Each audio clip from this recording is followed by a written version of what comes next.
नमस्कार दोस्तों, स्वागत है आपका और एक नया वीडियो में। मैं हूं राहुल और आप देख रहे हैं पॉइंट्सोलॉजी। तो दोस्तों, आज हम बहुत एक सिंपल टॉपिक के बारे में बात करने वाले हैं, ये इमिग्रेशन।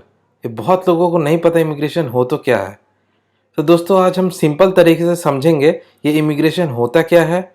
पूरा ए टू जेड डिटेल बताऊंगा आपको, इमिग्रेशन का प्रोसेस क्या होता है, कैसे क्लियर करते हैं और क्या क्या चीज़ों का ध्यान रखना चाहिए। इस वीडियो को पूरा एंड तक देखिएगा दोस्तों। वीडियो थोड़ा सा लंबा हो सकता है और बहुत इन्फॉर्मेशनल वीडियो है, आप बिल्कुल भी स्किप मत करना। बहुत इंपॉर्टेंट प्रोसेस है। कभी भी आप बाहर जा रहे हो, इंडिया से बाहर जा रहे हो, तो आपको ये इन्फॉर्मेशन हेल्प करेगा। तो इस वीडियो को दोस्तों पूरा एंड तक देखना बिना स्किप किए हुए। मैं यहाँ पे पूरा ए टू जेड आपको सब कुछ सिखाने वाला हूँ दोस्तों। तो दोस्तों, रिसर्च डेटा कहती है as of 2019 40 million to 50 million Indians travel foreign countries. इसका मतलब इंडिया में जितने हम लोग 130 करोड़ लोग हैं, उनमें से 40 से 50 मिलियन सिर्फ ट्रैवल करते हैं फॉरेन कंट्रीज में, बाकी नहीं करते हैं। तो जो बाकी नहीं करते, कभी भी ना कभी तो करेंगे एक बार, तो उनको ये पता होना चाहिए कि इमिग्रेशन होता क्या है। मैं ये बहुत सिंपल और सरल भाषा में आपको समझाने वाला हूँ और आपको बहुत अच्छे से समझ भी आएगा। बहुत लोगों को नहीं पता, वो लोग बाहर एजेंट के पास जाते हैं, वो उनको उल्लू बना के वापस कर देते हैं। तो ये मैं यहाँ पे बहुत इंपॉर्टेंट प्रोसेस आपको समझाने वाला हूँ, तो आप दोस्तों ध्यान से देखना। तो सबसे पहला सवाल ये आता है कि व्हाट इज इमिग्रेशन। सरल भाषा में बोले तो जब भी आप एक नेशनल बॉर्डर क्रॉस कर रहे हो और दूसरे कंट्री में जा रहे हो, तो ये जो इंटरनेशनल मूवमेंट हो रहा है, इसको हम लोग कहते हैं इमिग्रेशन। ज्यादा कुछ बड़ा नहीं है, बहुत सिंपल सरल भाषा का टॉपिक है। तो दोस्तों, ये मैं यहाँ पे एग्जांपल लूंगा और इंडिया और यूएसए का। तो जब इंडिया से आप यूएसए जाते हो, बॉर्डर क्रॉस करते हो, बीच में एयरपोर्ट आती है, तो एयरपोर्ट पे एक छोटा प्रोसेस होता है, उसे हम लोग इमिग्रेशन कहते हैं। तो इसे मैं आगे वीडियो में समझाने वाला हूँ। तो आगे हम लोग देख लेते हैं। जैसे the word immigration was termed in 17th century. 17th century में ये इमिग्रेशन टर्म्ड हुआ था। इन इंडिया गवर्नमेंट बॉडी जो है वो ब्यूरो ऑफ इमिग्रेशन देखता है, वो मिनिस्ट्री ऑफ होम अफेयर्स के अंडर में आता है। और जैसे कुछ जीके नॉलेज के लिए आप ये भी जान के रख लो, मिस्टर राजीव रंजन वर्मा अभी जो प्रेजेंट कमिश्नर ऑफ इमिग्रेशन है, ये कभी भी आपको काम आ सकता है। जीके के लिए जस्ट मैंने इन्फॉर्मेशन के लिए आपको बताया। तो दोस्तों, आप यहाँ पे क्रोनोलॉजी समझो दोस्तों, आप क्रोनोलॉजी समझ लीजिए। तो पहला हो गया दोस्तों रीचिंग एयरपोर्ट, आप पहले एयरपोर्ट पे पहुंचते हो। सेकंड हो गया चेक इन काउंटर, एयरपोर्ट पे पहुंचने के बाद आप चेक इन काउंटर पे जाते हो। थर्ड हो गया दोस्तों इमिग्रेशन काउंटर, जब भी चेक इन काउंटर के पास आप जाके सब अपना बैगेज वैगेज क्लियर कर लेते हो, बोर्डिंग पास ले लेते हो, उसके बाद इमिग्रेशन काउंटर आता है दोस्तों। तो यहाँ पे हम इसके बारे में बात कर लेते हैं थोड़ा। अब ये जो फोटो देख रहे हो, इमिग्रेशन काउंटर ऐसा कुछ दिखता है। यहाँ पे इंडियन पासपोर्ट होल्डर्स के अलग है, फॉरेन पासपोर्ट होल्डर्स के लिए अलग है, सबके लिए अलग अलग होता है। तो ऐसा कुछ दिखने में लगेगा। ये फोटो स्नैपशॉट आप जो देख रहे हो, ये दिल्ली एयरपोर्ट का है। बेसिकली काउंटर्स ऐसे ही रहते हैं, बस थोड़ा सा अलग होते हैं, वो आपको देख के पता चल जाएगा, वहाँ बोर्ड लगाया हुआ रहता है। तो यहाँ पे एक डिपार्चर कार्ड होता है दोस्तों, जो फिलअप करना पड़ता है। इंडियंस को बेसिकली फिलअप करना पड़ता है ये डिपार्चर कार्ड।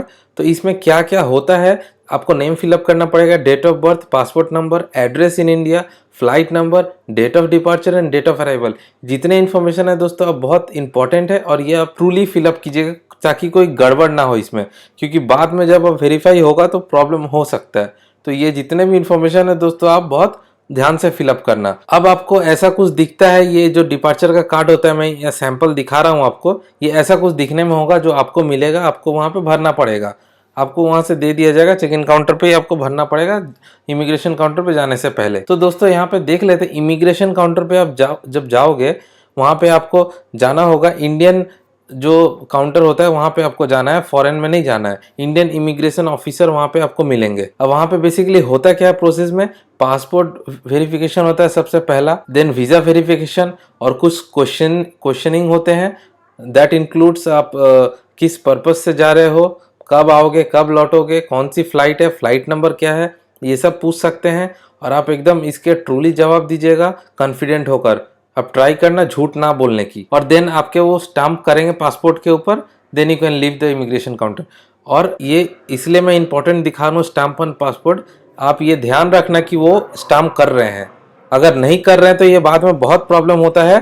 तो आप ध्यान रखना प्लीज कि आपके पासपोर्ट पर स्टाम्प लग रहा है। कभी कभी क्या होता है ना कि भूल जाते हैं, तो इसे बाद में प्रॉब्लम होती है जब आप लैंड करोगे। तो यहाँ पे लिविंग द काउंटर से पहले आप चेक कर लेना।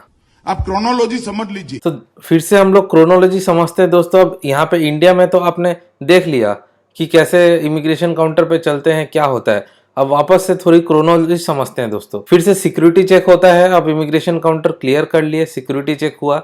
अब सिक्योरिटी चेक के बाद आता है दोस्तों flight boarding and take off. Flight board हो गया आपका, आप टेक ऑफ भी कर गए। अब आता है लैंडिंग एट यूएसए। अब आप लैंड करोगे यूएसए। अब लैंडिंग से पहले आपको फ्लाइट में एक अराइवल कार्ड दी जाती है, जिसे हम लोग डिसएम्बार्केशन कार्ड भी कहते हैं। अब इसमें क्या क्या होता है, नेम होता है, date of birth, passport number, address in USA आप जहां रहने जा रहे हो, flight number, purpose of visit और आइटम्स आप क्या क्या लाए हो और उसकी वैल्यू कितनी है, ये सब आपको लैंडिंग से पहले भर लेना पड़ता है और ये इमिग्रेशन काउंटर पे आपको दिखाना पड़ता है। तो ये आप पूरा डिटेल्स जितना है आप लैंडिंग से पहले ही आप भर लेना और ये अपने साथ रखना ताकि गुम ना हो जाए।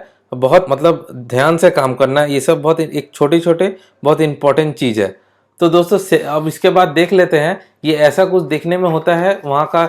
आप अगर यूएस का फॉर्म देखोगे, US customs and border protection के कुछ ऐसे कस्टम डिक्लेरेशन फॉर्म होते हैं, ये ऐसा रहता है। ये भी मैंने एक सैंपल लिया था, आप वहाँ से देख पाओगे। तो दोस्तों फिर से मैं काउंटर का एग्जांपल लेना चाहूँगा। फिर वहाँ पे ये तो मैंने वापस वही एग्जांपल दिखाया, वहाँ का काउंटर अलग कुछ दिखता होगा। मेरे पास वो फोटो नहीं है इसलिए आपको दिखा नहीं पा रहा हूँ, लेकिन ऐसे ही दिखता है जैसे काउंटर नंबर एक्सप्लेन किया रहता है। अब जब भी आप वहाँ लैंड करोगे, आप सबसे पहले आपको देखना पड़ेगा आप कौन से वीजा में बिलोंग करते हो। टूरिस्ट वीजा हो गया या फिर वर्कर का हो गया, जॉब का हो गया, अलग अलग तो आपको उस लाइन फॉलो करना पड़ेगा। अब वहां पे आप जब जाते हो आपको ऐसे इमिग्रेशन काउंटर मिलती है। अब आपको वहां पे अगर आप बच्चे एंड फैमिली के साथ जा रहे हो तो बच्चे एंड फैमिली के लिए अलग इमिग्रेशन काउंटर होती है, तो उसमें लाइन कम होता है, आप उसमें वो लाइन को फॉलो कर सकते हो।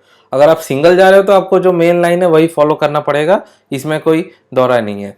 तो अब दोस्तों देख लेते हैं वहाँ का जो इमिग्रेशन काउंटर यूएस का, वहाँ पे आपको जाना है नॉन सिटीजन इमिग्रेशन काउंटर पे। ठीक है, यहाँ पे दोस्तों आपका जो होता है फिंगरप्रिंट वेरिफिकेशन होगा, डॉक्यूमेंट वेरिफिकेशन होगा। डॉक्यूमेंट इंक्लूड्स आपका पासपोर्ट चेक किया जाएगा, ट्रैवल डॉक्यूमेंट चेक किया जाएगा, वीज़ा चेक किया जाएगा और आपके पास जो डॉक्यूमेंट्स रहेंगे, बैंक के रिकॉर्ड्स या फिर जो भी लगेगा, आप ये सब चेक किया जाएगा। और वहाँ के ऑफिसर्स लोग कुछ क्वेश्चंस पूछेंगे आपको। तो जब भी ये, और एक टिप है, जब भी ये क्वेश्चंस पूछे आप इसका बहुत अच्छे से आंसर करना। आप कभी भी झूठ ना बोले, जो ट्रू है वही बोले, क्योंकि ये जो ऑफिसर्स, इमिग्रेशन ऑफिसर्स होते हैं, ये लोग वेल ट्रेंड ऑफिसर्स होते हैं। इन्हें पता है कि कैसे facial expressions and body language से पता चल जाता है कि वो सामने वाला इंसान झूठ बोल रहा है या फिर सच बोल रहा है। तो यहाँ पे ये सब होने के बाद आपको दो यहाँ पे डिसीजन होगा, एक तो अप्रूव्ड, उसके बाद डिनाइड। तो अगर आप अप्रूव्ड होते तो वेल एंड गुड, अगर यहाँ पे डिनाइड होते तो वो लोग क्या करते हैं, सेकेंड लेवल चेकअप करते हैं। सेकेंड लेवल चेकअप में आपको बहुत से चेकअप होता है, वहाँ पे वो लोग चेकअप करते हैं।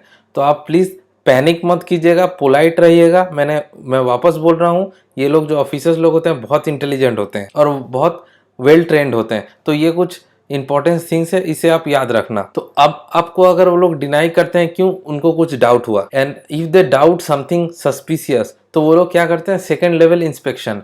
अब यहाँ पे क्या होता है, सेपरेट रूम में आपको लेके जाएंगे, फुल चेकअप करेंगे आपकी, and questions related to their doubt. आपको क्यों डाउट कर रहे हैं वो लोग पूछेंगे। मे बी आपका मोबाइल भी चेक किया जा सकता है, आप उनको हैंड ओवर कर देना। वो लोग पर्सनल चीज़ें नहीं देखेंगे, लेकिन रिसेंट कॉल, मैसेजेस, आप कहाँ चैट कर रहे हो, उनको शक होता है कि आप उनके कंट्री में जा रहे हो, तो वो अब उनका ये एक रिस्पॉन्सिबिलिटी बनता है चेक करना, क्योंकि वो आपको अलाउ कर रहे हैं उनके कंट्री में एंट्री करने के लिए। कोई भी अगर आप कुछ भी ऐसा कुछ करते हो जो उनके कंट्री के लिए खराब है, बुरा है, तो अल्टीमेटली वही फंसेंगे। तो यहाँ पे जब चेक वेक हो जाता है फाइनली, तो चेक होने के बाद अब वो लोग फाइनल डिसीजन लेते हैं कि आपको अप्रूव करना है या फिर डिनाई करना है। तो अगर आप अप्रूव्ड होते हो तो वेल एंड गुड, आपको बहुत अच्छे से वो लोग विश भी करेंगे और कहेंगे कि welcome to United States of America. लेकिन अगर आपको वो लोग डिनाई करते हैं तो फिर आपको सेंड बैक टू इंडिया कहेंगे, आप वापस चले जाओ इंडिया, नेक्स्ट फ्लाइट पकड़ के इंडिया चले जाना पड़ेगा आपको। आपके पास कुछ ऑप्शन नहीं है, आप कुछ कर भी नहीं सकते हो और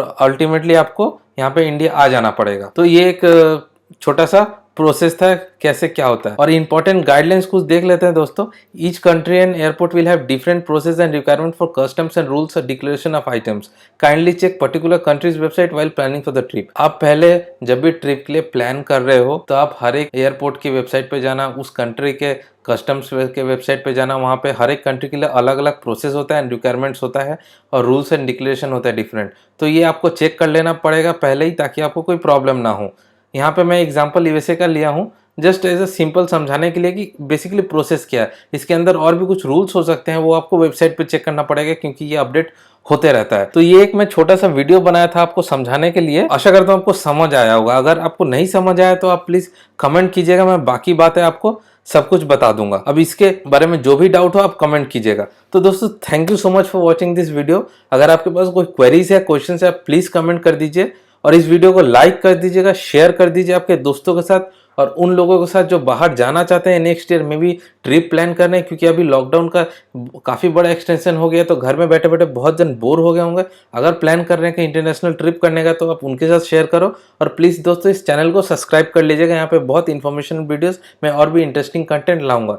अगर दोस्तों आप इस चैनल पे पहली बार आए हो तो प्लीज़ सब्सक्राइब कर देना और नोटिफिकेशन बेल दबा देना ताकि आपको नोटिफिकेशन मिलती रहे, वरना आपके पास नोटिफिकेशन नहीं जाएगी तो आपको वीडियो देखने में भी लेट हो जाएगा। तो इन दैट केस आप इसे नोटिफिकेशन बेल दबा देना। तो दोस्तों मिलते हैं अगले वीडियो में, तब तक के लिए नमस्कार।